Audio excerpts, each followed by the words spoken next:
شروع اللہ کا نام لے کر جو بڑا مہربان نہایت رحم والا ہے۔ نون، قلم کی اور جو کچھ لکھنے والے لکھتے ہیں اس کی قسم کہ اے پیغمبر صلی اللہ علیہ وآلہ وسلم، تم اپنے پروردگار کے فضل سے دیوانے نہیں ہو، اور بے شک تمہارے لیے بے انتہا اجر ہے، اور یقیناً تم اخلاق کے اعلی مرتبے پر ہو۔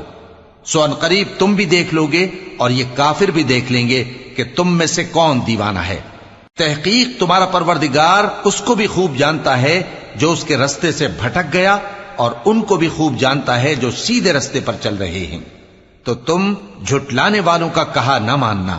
یہ لوگ چاہتے ہیں کہ تم نرمی اختیار کرو تو یہ بھی نرم ہو جائیں، اور کسی ایسے شخص کے کہے میں نہ آ جانا جو بہت قسمیں کھانے والا ہے، ذلیل ہے، شرارت سے اشارے کرنے والا، لگائی بجھائی کرنے والا، مال دینے میں بڑا بخیل، حد سے بڑھا ہوا بدکار، سخت خو اور اس کے علاوہ بدذات ہے، اس سبب سے کہ مال اور بیٹے رکھتا ہے۔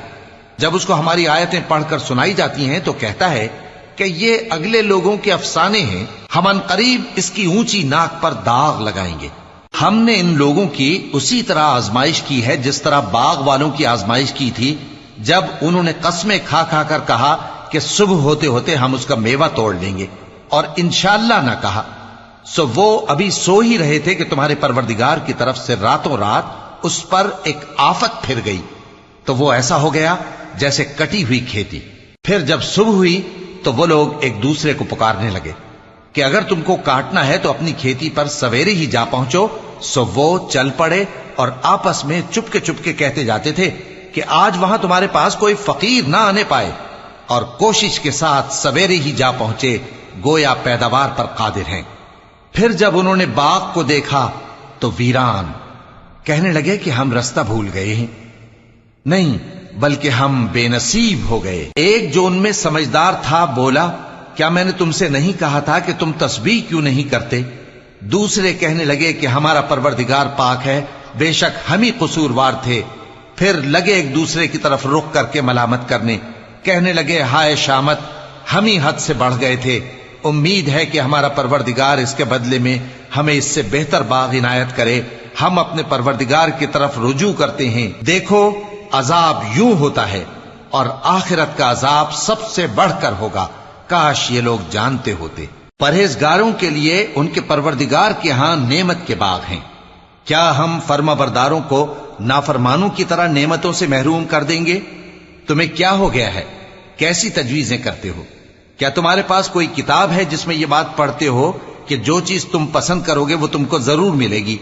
یا تم نے ہم سے قسمیں لے رکھی ہیں جو قیامت کے دن تک چلی جائیں گی کہ جو کچھ تم طے کر لو گے وہ تمہارا ہوگا؟ ان سے پوچھو کہ ان میں سے کون اس کا ذمہ لیتا ہے؟ کیا اس قول میں ان کے کچھ شریک ہیں؟ اگر یہ سچے ہیں تو اپنے شریکوں کو لے آئیں۔ جس دن پنڈلی سے کپڑا اٹھا دیا جائے گا اور کفار سجدے کے لیے بلائے جائیں گے، پھر وہ سجدہ نہ کر سکیں گے، ان کی آنکھیں جھکی ہوئی ہوں گی اور ان پر ذلت چھا رہی ہوگی، حالانکہ پہلے اس وقت سجدے کے لیے بلائے جاتے تھے جبکہ وہ صحیح و سالم تھے۔ سو مجھ کو اس کلام کے جھٹلانے والوں سے سمجھ لینے دو، ہم ان کو آہستہ آہستہ ایسے طریق سے پکڑیں گے کہ ان کو خبر بھی نہ ہوگی، اور میں ان کو مہلت دیے جاتا ہوں، میرا داؤں بڑا مضبوط ہے۔ اے نبی، کیا تم ان سے کچھ معاوضہ مانگتے ہو کہ ان پر تاوان کا بوجھ پڑ رہا ہے، یا ان کے پاس غیب کی خبر ہے کہ اسے لکھتے جاتے ہیں؟